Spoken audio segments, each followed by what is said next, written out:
I feel the movie does the legwork necessary. And I also feel if you're willing to watch all the movies up to Endgame but refuse to watch WandaVision,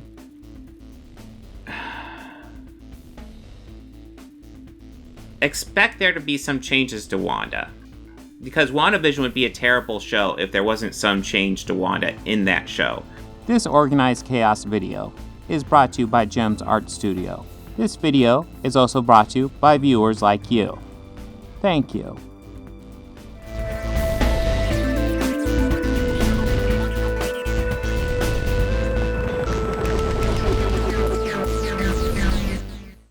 Hello again. Doing a request. I enjoyed the request. Keep them coming. Oh yeah, and of course, like, subscribe, comment. All the algorithm stuff helps me out a lot too. But here we go. Request. This is coming from a fan of the channel and the podcast. He's been on here for at least a few months, and I dig his input. His comments are usually quite good. Anyways, it's Anton, AK-47. He agrees with me with the neurotic situation. All right, cool. Also, I have a Multiverse of Madness video for you if you're interested to do a video on it. He's a loyal fan, so yes, I will definitely do a video on that. And when I click on this video, I was actually kind of surprised what I saw. I saw Filmento, which is a channel I haven't watched for a while, but I remember liking Filmento. So, yeah, we will check out his Multiverse of Madness review. It's not, like, I don't have strong opinions towards Filmento. I usually like him. I don't agree with him 100%, but I mean, who do you usually agree with 100% when it comes to movies? Anyways, what am I looking at? Manscaped. Okay, I like Bully Maguire there, but Manscaped. You buy Manscaped, get 20% off and free international shipping with code Filmento20. Also, if you prefer this video in Spanish, I've just launched an Espanol channel as well. But I do wonder, when you could force America to send you to any universe you want, why take her power for your own? You know it will kill her.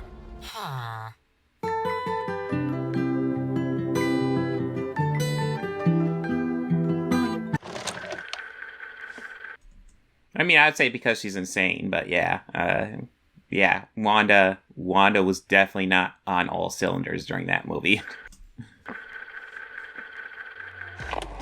Doctor Strange in the Multiverse of Madness is the next step from Marvel further into the multiverse concept, where Doctor Strange needs to protect this young dimensional traveler America Chavez because Wanda wants to kill her and take her powers for reasons you know if you bought the Mickey Mouse DLC. I just want my boys. Who?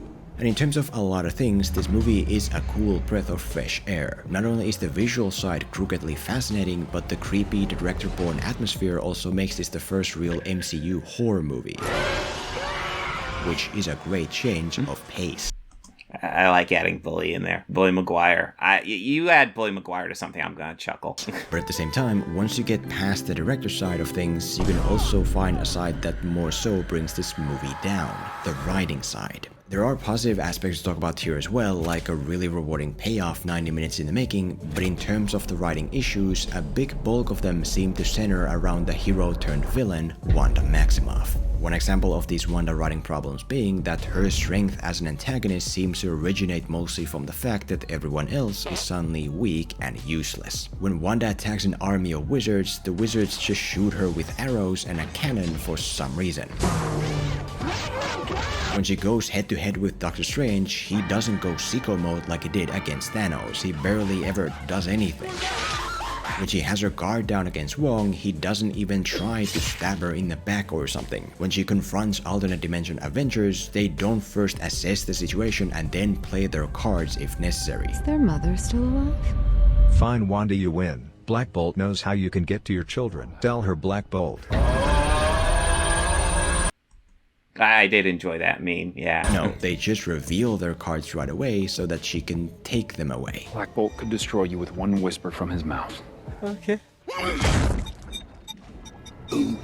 So in that manner, what I thought would be useful to do today is to look deeper into this Wanda writing problem to learn something from it, in terms of consistency as well as in terms of motivation. And then at the end, I also want to look at the insane amount of exposition in this movie in order to discuss the dangers of exposition as well as different ways to improve it. Now, All right, yeah, he's making some good points. A big issue, I would say, an issue with this movie is not that Wanda takes over the movie, because that's just a dumb critique.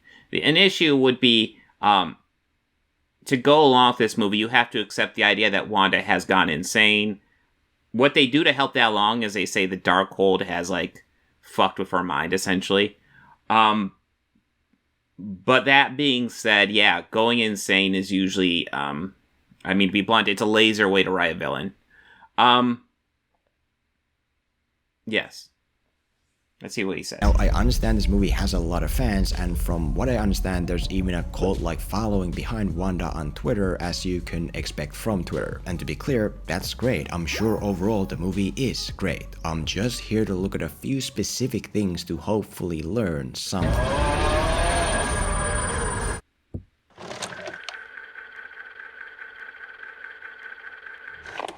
One key Wonder problem here is the fact that she's a yo-yo villain, a villain who snaps back and forth in terms of should she be taken seriously or not. To explain what I mean this, look at the beginning, where Doctor Strange fights a monster hunting America Chavez because of her dimensional travel powers, and then he goes to ask Wanda for help in protecting her. Turns out that Wanda's not exactly the right person to ask. We've taken her to Carmitage and... What if you brought America here? You never told me her name, did you? No.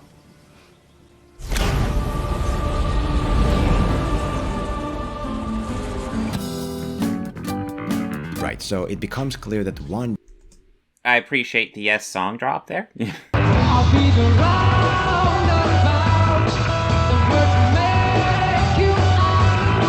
is the antagonistic force here. She needs America Chavez's multidimensional powers in order to be with her boys that exist in another universe. But the main thing to note here is that in terms of her antagonistic drive, she's not yet past the point of no return. She doesn't suddenly murder Strange on the spot to ensure her success. No, at this point, she's still reasonable. She's still willing to work things out. Return to Carmitage and prepare to hand over America Chavez by sundown. Peacefully.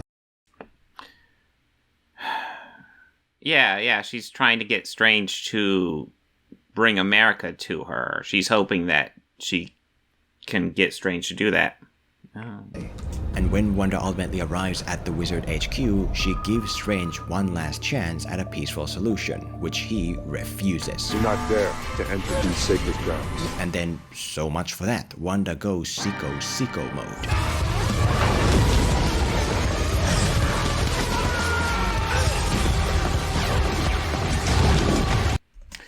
I don't think that's entirely unexpected, though. She gave him multiple opportunities to hand her over. He said no, and she said, fuck it.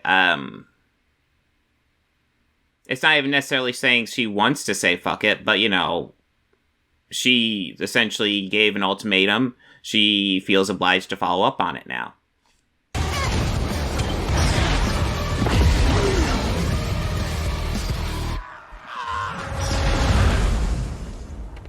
Yeah, Wanda kills loads of people left, right, and center in order to get to America Chavez, meaning that that's it. She's Well, I mean, how many people did she kill when that octopus thing was going through the street? I assume people died then.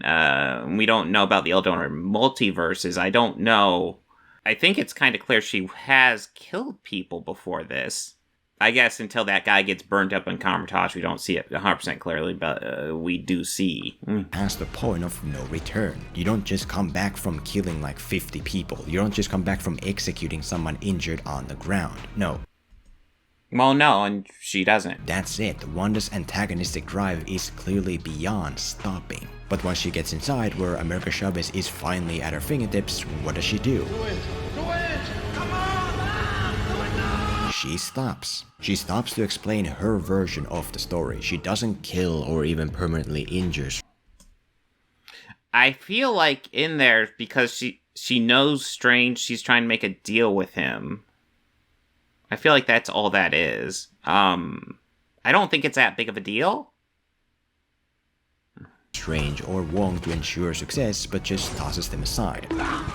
And then as a result, she doesn't get what she's striving for.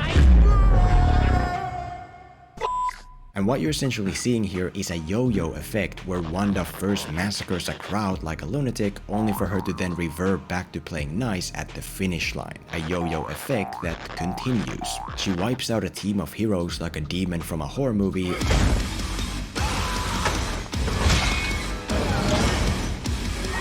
only for her to then just once again let Strange and her girlfriend go instead of ensuring success. She finally gets a chance Well, she had success. She had America at that point. To drain America Chavez's powers, which based on what we've seen should take a matter of seconds, only for her to not drain her powers for like 60 minutes of runtime as if she's just waiting for Strange to show up to stop her. You know, Wanda's actions get so inconsistently unclear that That's a good point. Yeah, she did have her for a little bit. She had her for long enough for Strange to go to that other world and fight other Strange in that musical battle.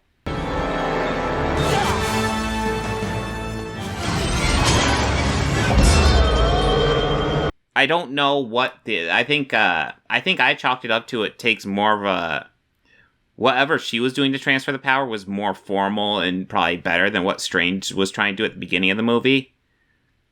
But yeah, it's not clearly established at all. That the audience can't be sure whether to really take her as a real serious antagonistic threat like the movie presents her. Is she driving the plot or is the plot driving her? Is she truly beyond I don't know, I think they did a decent job of showing her going insane. on the point of no return or not? And so in situations like this, you want to be two things, impactful and faithful. It's not a good choice to have Wanda cross the event horizon by killing a bunch of nameless people without even a reaction from Strange. You're literally trivializing death. She's using the reflection. Oh no.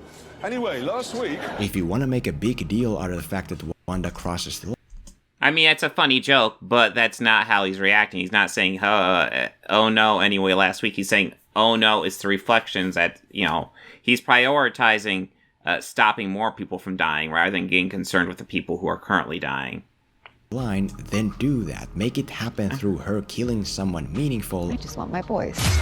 and then sell it with a look from Strange that says, holy sh*, Wanda just killed that person. Make her transition over the point of no return clear to the audience. And also, once you cross that point, you have to remain faithful to it. It is fine to have Wanda change at the end, but you can't keep snapping back and forth just because the plot demands it. You can't keep calling your own bluff. If you establish Wanda as an unstopping force willing to go to any lengths to succeed, and then you don't commit to it, the audience can't commit to it either. I warned you. Shut your mouth, you'll do nothing. You'll do nothing. I'm sorry, little one. Shut your mouth, you'll do nothing. You'll do Yeah, I'm kind of willing to accept Wanda kind of holding back on Strange, even in the Carmitage fight, where she's holding back on him a little bit. I think it'd be nice to establish maybe some sort of prior relationship to make that a bit more cemented. Later in the movie, yeah, it does seem like she's maybe holding back still, because she went through the Illuminati pretty quickly, and then she's with Strange, and then... Yeah, it'd be nice. It's not, I'm not saying she needs to go in there and kill him instantly. I'm saying what they need to do is establish Strange as somehow protecting and preventing that.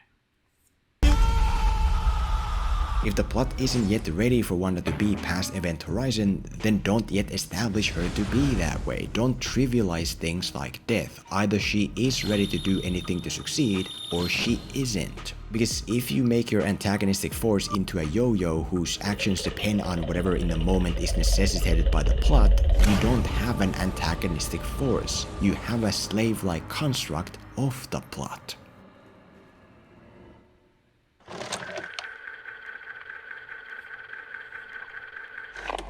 The other main Wanda problem here is the fact that her motivations are non-existent and without proper justification. The non-existent part of this means that the foundation under Wanda's motivation in this movie isn't there. Essentially, the main gist is that Wanda needs America Chavez's powers to travel to another dimension to be with her boys, which means absolutely nothing unless you've seen the show WandaVision on Disney+. If you've seen it and it means more if you haven't seen WandaVision, if you've seen WandaVision. That being said, this movie does establish, the first time we see Wanda, she's dreaming of her boys, and then we see her wake up. Couldn't wait. Well, what did I say? Oh, go wash your hands.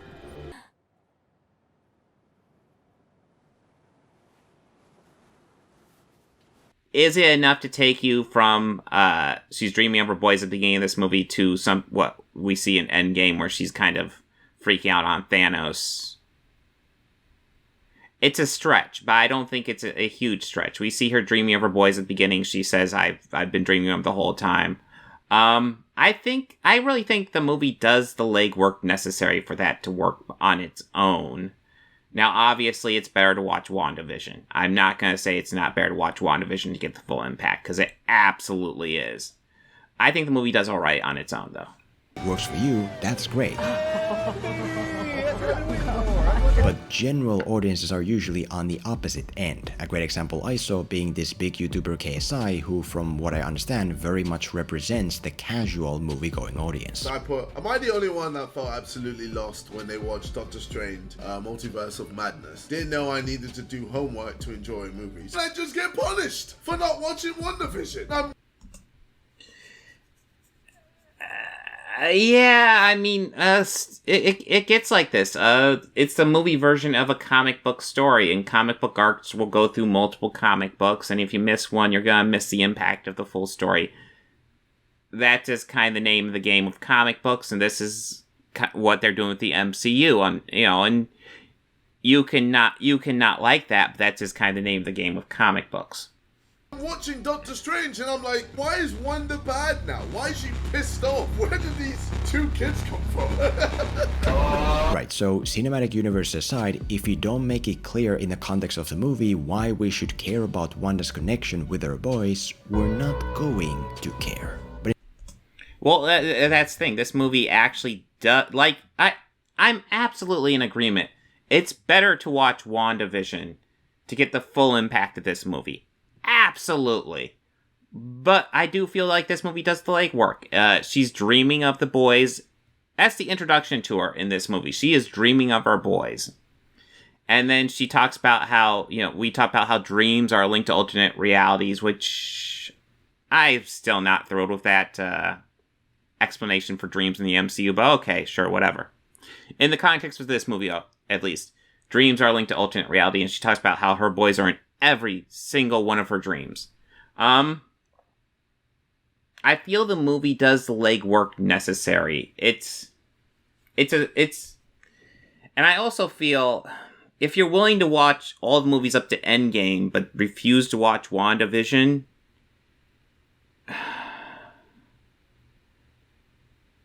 expect there to be some changes to Wanda. Because WandaVision would be a terrible show if there wasn't some change to Wanda in that show. So if you're jumping back into the Wanda story and upset that Wanda's changed since last time you've seen her, knowing that you've missed a chapter of her story, I mean, it happens. But instead of just saying the problem out loud, what can you actually do in a situation like this? Well, the key thing is to make Wanda's motivation understandable to the point of being even somewhat relatable. What we have here currently is the fact that in the beginning she has a dream of her boys. Which by the rules of this movie means that it's reality. Dreams are windows into the lives of our multiversal selves. They don't exist. Oh, but they do. In every other universe. I know they do. Because I dream of them. But the thing is, dreams aren't anything special. We all have them every now and then. They alone aren't enough to lay foundation for action. Imagine if Thanos was trying to erase half the universe just because he saw himself do it in a dream. Like... Yeah, but this movie tries to add extra weight to dreams. That's the whole point. I'm not a huge fan of that explanation, but it's a conceit the movie asks you to make. If you don't want to make it, then honestly, I understand, because I think it's a weird conceit. But the movie does establish it.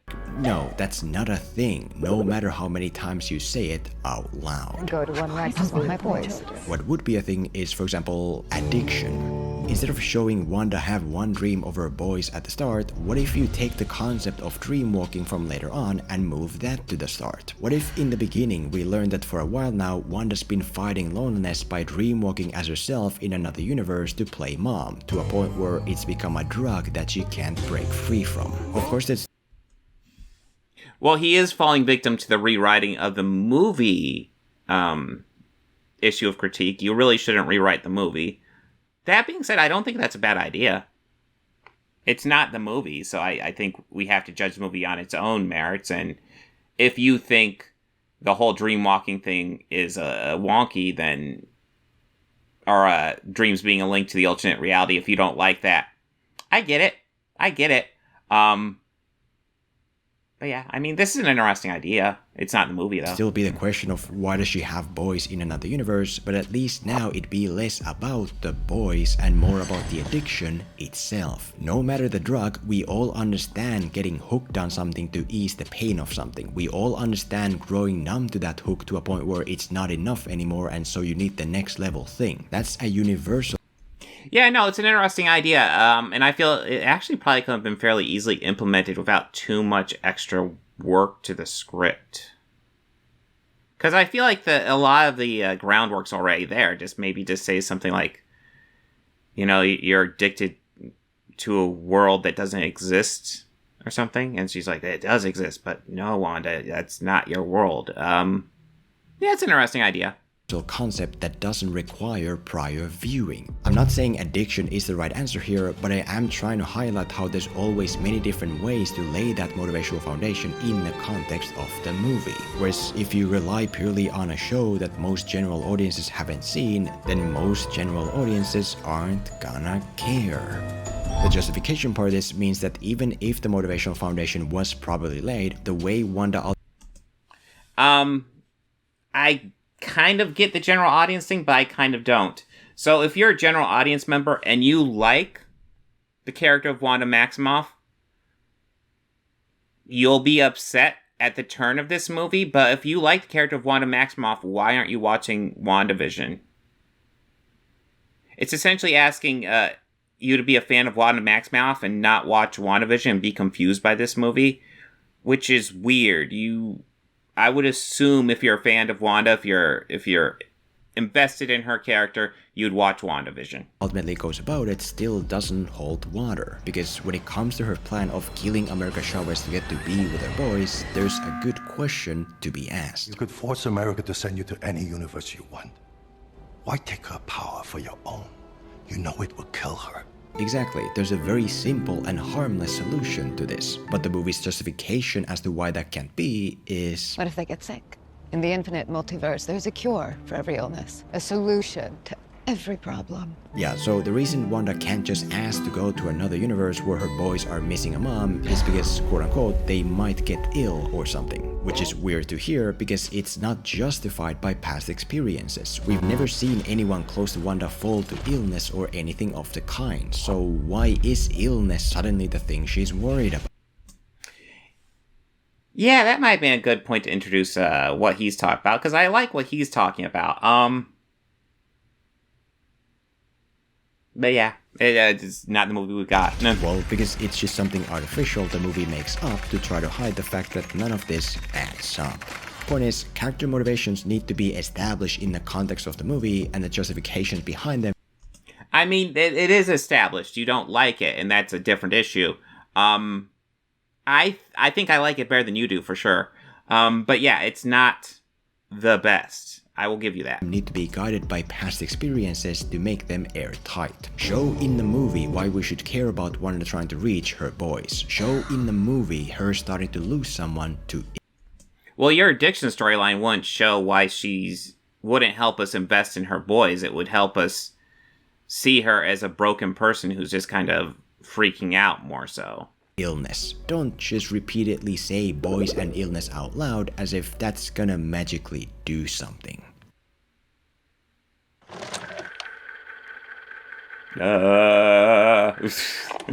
Finally, let's touch on another major writing issue here, which is the excess of exposition. Not only to point it out, but also to maybe find different ways to deal with it. As a great example, look at the beginning, where we first get this cool action sequence of Doctor Strange saving America Chavez from this monster, after which he then takes her to a cafe where she can explain to him the information necessary for the plot to function. It's like a henchman who works for a demon. All we knew is that they wanted to take my power for themselves. What power? You can travel the multiverse. You can physically move from one universe to another. Mm-hmm. How? That's a problem, I don't know how. Only happens when I'm really, really afraid. You guys knew this magical book of pure good that gives the sorcerer whatever they need to get the done. Book of the Shanty? One way to make this boring cafe exposition less boring is to do it like Spielberg and Cameron, which is to combine. Instead of first having a scene that is purely action and then a scene that is purely information, what if you combine them into one? What if you have America deliver the necessary information to Strange in the midst of the exciting action sequence? Well, it's good to have down moments too. Now, if you want to argue there's too many down moments, then this is a good alternative. What power? Travel the multiverse. Only happens when I'm really, really afraid. The danger is that the information might get lost in the action, but if handled well, the upside is that now you don't have to pause things purely for the sake of the information before being able to move on. Yeah, that's a good point. Essentially, you have an action scene and an exposition scene and then an exposition scene. So, yeah, I gotcha. Great example is when Strange and America have ended up in another universe and they suddenly just happen to step on a free technology sample that just happens to reveal just the right background information that the plot requires. My mom. Yeah, it is convenient. I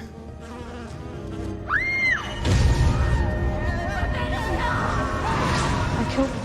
To the movie's credit, it is trying to hide the information under circumstance, as in, it's not traditional exposition, it's born out of something, which can be useful, but here unfortunately so contrived and forced that the only audience it fools is the kind that is deaf as well as blind. All others, they just feel like the movie thinks they're idiots. First time that you open the portal. Does it matter? And instead of hiding the information here, what you could do is, for instance, No, I don't think it's treating us like idiots. I feel that it's kind of obvious what they're doing.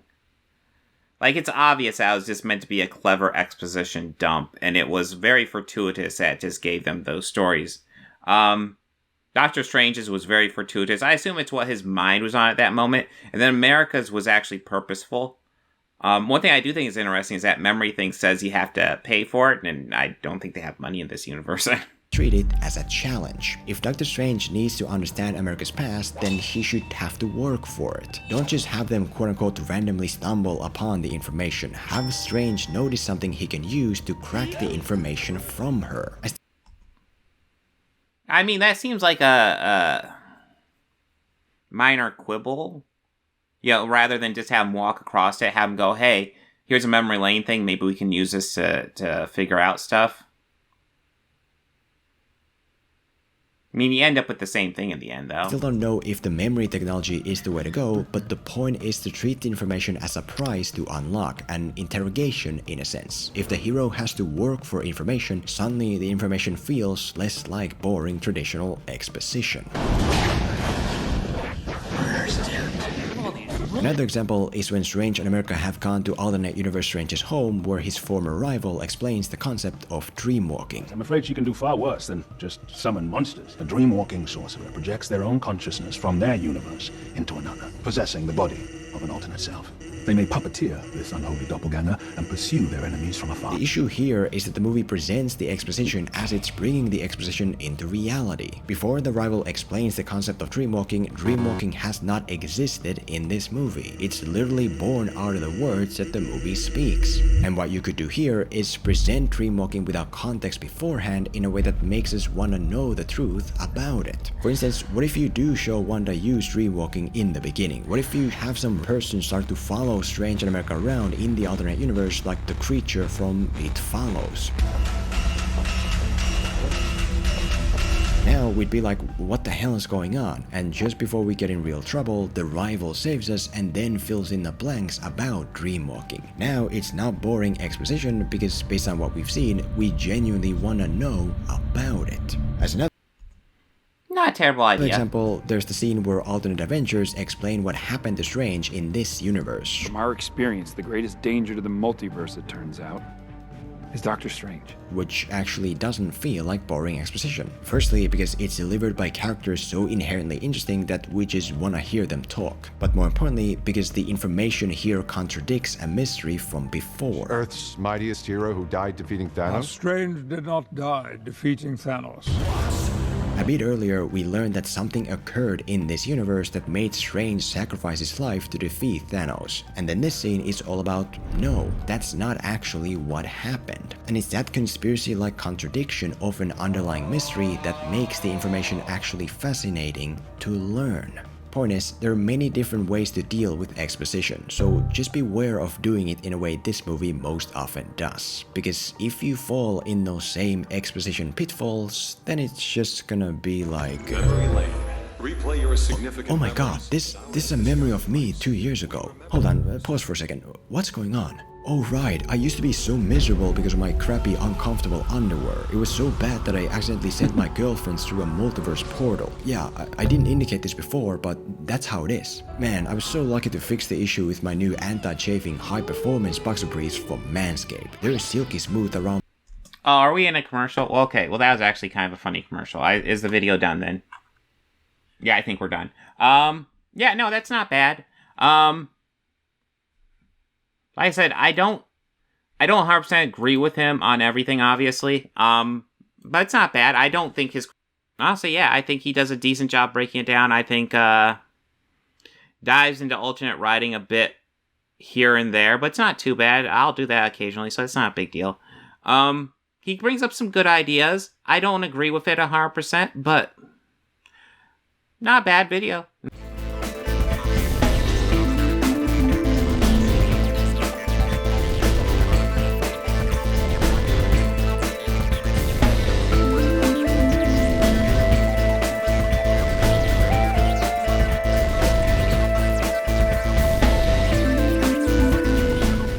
They think order and chaos are somehow opposites and try to control what won't be. I used to fuck guys like you in prison.